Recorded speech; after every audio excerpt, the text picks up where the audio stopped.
Hello there, my name is Soul, and as you can guess, I'm reviewing Obi-Wan, the latest Star Wars TV series. Back in the day, Disney was like, and you get a Star Wars TV series, and you get one. Fucking Greedo, you get a Star Wars TV show. So it's bound to happen sooner or later. Obi-Wan gets his own TV show that takes place between episodes 3 and 4, starring my beautiful boy, Ewan McGregor. And that's, on terms of things I'd want out of Star Wars, probably near the top of the list. I'm not a big fan of the prequels. That being said, one of the best things about him, if not the best, Ewan McGregor as Obi-Wan, his beautiful face, beautiful voice, beautiful memes. I just wanted more of that, and we did get that amidst some other things that we'll talk about. Like, going into this thing, I was hopeful. I was a big fan of Mandalorian. They dropped the ball with Boba Fett. Boba Fett was boring as sin. I don't like the new things that they did with the character. And then it just became Mandalorian 2.5, and I was like, okay, this is good. Boba Fett would have scored much lower if it didn't just become Mandalorian 2.5. So Obi-Wan, I didn't think they would drop the ball again with such an important character. That being said, though, it kind of feels like they did, and also they kind of knocked it out the park at the same time. I have very mixed feelings about this show, this property, and I guess I'll start at the beginning, because when we start the show, Obi-Wan is not doing too hot. He's basically working at a fucking meat factory. He's just slapping around some pieces of meat on Tatooine, looking like a depressed homeless man. Kind of keeping an eye on Luke, but not really. That's all he's got going for him. Barely can do the Force anymore. So he's not even like practicing the Jedi ways anymore. He's just a recluse loser now. And I'm completely okay with that. I love when my Jedi are just crazy monks living off of nothing somewhere. Like, I'm all for that. That is the Jedi way. When the going gets tough, the tough go and become reclusive monks in the middle of nowhere and get a little crazy. That's how it works.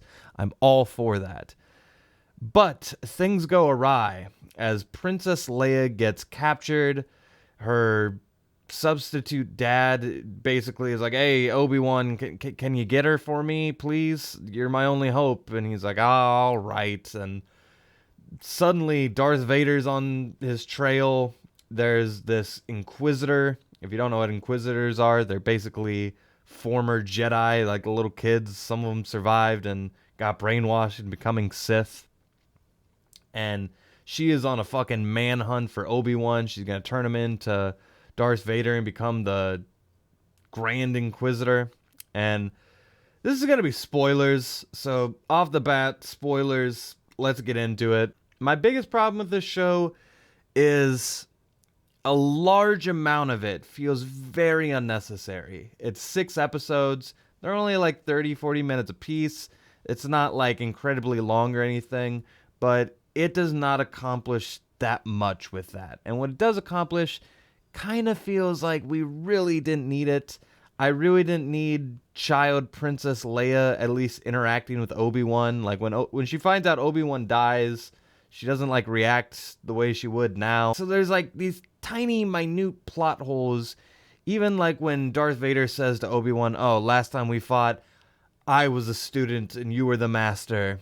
It kind of feels a little bit different now. Last time we fought, we were kind of on equal footing. Like, if anything, I had the upper hand and you fucking came out of nowhere with a bunch of rocks and pelted me. But there's a lot of things I really fuck with about the show. And sure, there might be small plot holes, but it's also strengthening a lot of the connective tissue between the prequels and the originals. For instance, the final battle, which I'm going to talk about ad nauseum towards the end. But the final battle, when Obi-Wan refers to Anakin, he still calls him Anakin. But towards the end of the fight, when he finally has accepted that Anakin is dead, he refers to him as Darth, just like he did in the originals. It feels like we finally made that leap. He has finally come to the conclusion, Anakin is dead, this is Darth Vader. That being said, he doesn't kill him. He just walks away. Even when he was Anakin, he tried to go for the kill. But now that, okay, this is Darth Vader, he's super evil, but I'm gonna let him live. It doesn't really fully make sense. But I also have to like give it merit because I like that Obi-Wan didn't know that he was alive. He didn't know Darth Vader was Anakin at first. He didn't make that leap. He thought Anakin was dead.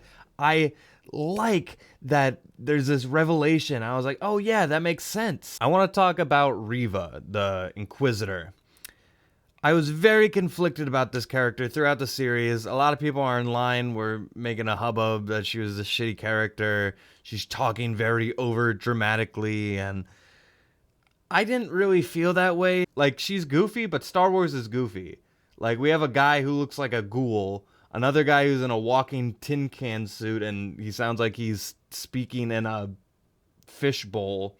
And then you have a lady who's just kind of talking very over dramatically. I don't think she's the odd one out there. That being said, though, you're supposed to immediately hate her and then you're like, oh man, she survived Order 42069. She is on a path to kill Vader, and she is slicing up people trying to get to Darth Vader just to earn his trust. She is willing to do evil things, and once she has that trust, she's gonna betray him. But along the way, she is losing herself step by step, and to the point where she has to finally like either kill children, the thing that Darth Vader did in the beginning, or finally cool her jets and become something else. So there's some solid writing in there, and I think her actress did a perfectly good job. I think it's just too many cooks in the kitchen. And this is a problem I have throughout the show and Star Wars properties in general nowadays, where it kind of feels like all the characters in the show feel like sequel characters, where each iteration, like each film, the sequel characters didn't feel like the same character. It was different visions of different people. And I feel like that way with her. Was each episode, I kind of felt like someone had a different idea of what she should be. And by the end, it was just kind of muddy. And I felt like her arc didn't need to be attached to an Obi-Wan show. She doesn't have like a strong connection with that character. She doesn't like do anything to advance Obi-Wan's character. She's just kind of doing her own arc outside of what Obi-Wan's doing. And considering the fact that most of the show didn't need to exist, I feel like we should have saved her plot thread for something else. And everything to do with Obi-Wan, I don't give a shit about him protecting Leia and going on weird-ass quests in random cities where he's like protecting her in his jacket. That's corny. She's running away and people are running into tree branches. That's cringe. A lot of the things that happen in the show are completely unnecessary, but then there are select moments that are almost integral to like what should be Star Wars canon. So it's a really baffling feeling, and I guess if there was a way, because I don't want to completely throw away this show and completely scrap what they have here. If anything, this should have been like a fun TV special, like a 1 hour, just the meat, no sides, just Obi-Wan and Darth Vader, that type of shit. Even child Princess Leia, I would probably scrap, because even though they do everything in their power to throw Easter eggs at me and be like, this is young Princess Leia, it just doesn't feel like a natural child. It feels like a kid cosplaying as Princess Leia. And it feels like they're going out of their way to be like, oh, look how smart this kid is. Oh, she has a holster on her thing because she's such a warrior princess. And it just feels like a fucking robot. Which, by the way, as a teenager, Luke is a dumbass who doesn't even know what a lightsaber is. He's a cool character by the end because there's an arc, he progresses. Princess Leia is young as hell, but she is like perfect, and if not perfect, like chastising adults and being like a smartass, and not my favorite part of the show. And then we have Obi-Wan, my boy. Like I said, when we start the story, he has kind of lost his touch with the Force. He's very guilty about how he handled the Anakin situation. He feels very guilty about, mentoring the guy that raised the evil empire, but, it happens. They even go out of their way to like throw a random Jedi who finds him and he doesn't help him, and the Jedi gets killed and his guilt just multiplies. But does Obi-Wan actually like develop as a character? He like gets his Force sense back. Darth Vader even like is like, oh, your strength is returned. And I feel like it's more of him like getting back on a bicycle and like getting back into the gym. It doesn't feel like a character moment happened where he's like, oh, now that I went through this, I'm back to my old self. I'm fine with that being his arc, but he didn't actually like go through anything. It kind of just feels like a placeholder moment happens, but they forgot to actually write in how he got to that point, which again might have happened because there's too many writers and too many different people's ideas that they just couldn't coordinate. But if you like this version of Obi-Wan, if you want to see him back in costume doing his thing, by the end of the show, I was very satisfied with that. He does a couple really cool Jedi things. He kind of gets stuck in generic protagonist slot where he's like just doing the right thing and talking to people that don't matter to the story at all, and all of that's very boring. But the way they handle the finale, the way he is finally able to talk to Qui-Gon, I love that moment. That is one of my favorite parts of this whole thing, because we all know Qui-Gon was able to acquire the Force Ghost thing, but we never actually got to see it. We never got to see kind of a conclusive moment between those two. And let's talk about my man, Darth Vader. He's shown up once or twice since Disney purchased the rights to Star Wars.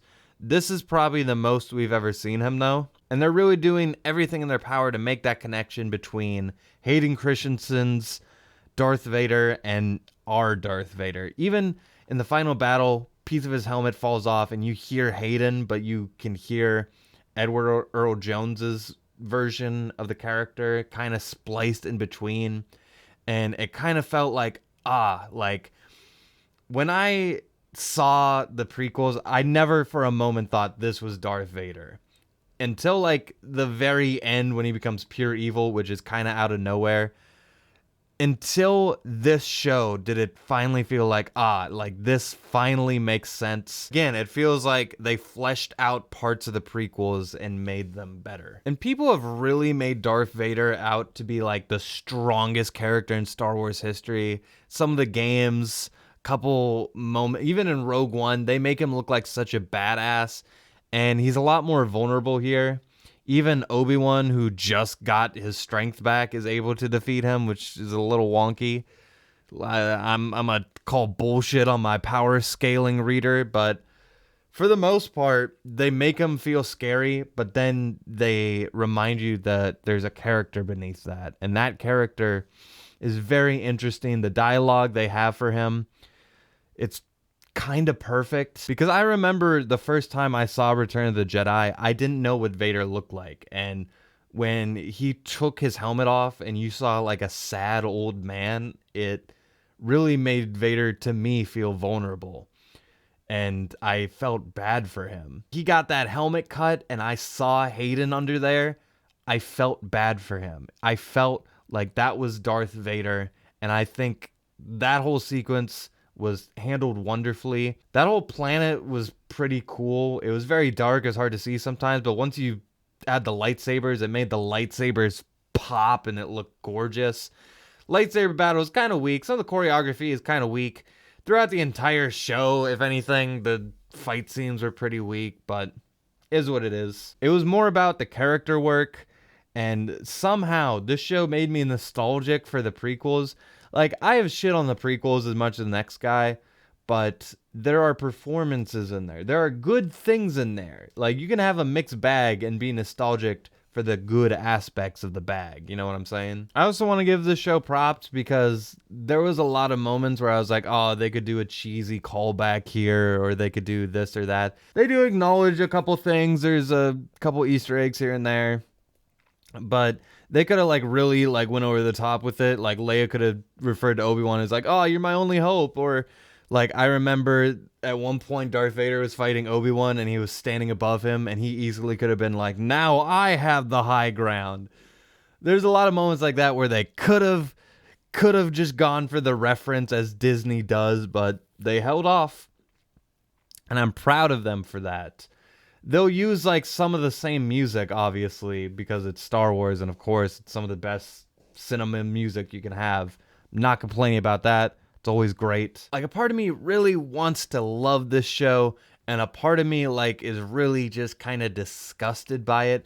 I'm disgusted in like the format and the manufacturing style of these shows, where they're reusing sets and assets, and they're pulling character arcs and making up shit when they shouldn't be, and they're retconning things when they shouldn't be, and all I want is new. Like, you can do something new with Obi-Wan. He can go on some kind of quest that has nothing to do with the rest of this universe. You could have explored him in a lot of different ways, but the way they went about it, it wasn't bad. Reva's arc, I think, again, should have been rehandled, but there were, again, aspects of it too I liked. There were so many aspects of the show I really liked, but I also had to sit through a lot of bullshit I didn't care about. That being said, go into this one knowing that you could be anywhere on the spectrum. I've talked to the show with people who loved it, who hated it. It's another one of these. As always, Star Wars is a heated topic, and I would love to know your guys' opinion down below in the comments. Thank you as always. I should probably give a score. I would give Obi-Wan a 7 out of 10. You know, mixed feelings about it, but I overall would consider it a enjoyable time. Thank you, and until next time, with that, I leave you.